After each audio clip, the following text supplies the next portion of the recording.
I asked God, why do the people I trust keep hurting me? And he said, because I'm teaching you the difference between being surrounded and being supported. I asked again, why do I keep giving my heart to those who don't value it? He replied, because you're learning that not everyone deserves access to the deepest parts of you. With a heavy heart, I asked him, why do I always have to be the strong one? He said, because I place strength in you that others don't carry. But even strong hearts need rest. I am your place of rest. I asked him through tears, why does it feel like I'm always the one who stays while others walk away?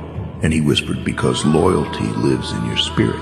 But this season is about learning when to stay and when to let go. Finally, I asked, when will the right people come? God smiled and said, when you stop shrinking yourself for the wrong ones, you'll make room for the ones who see you clearly and choose you for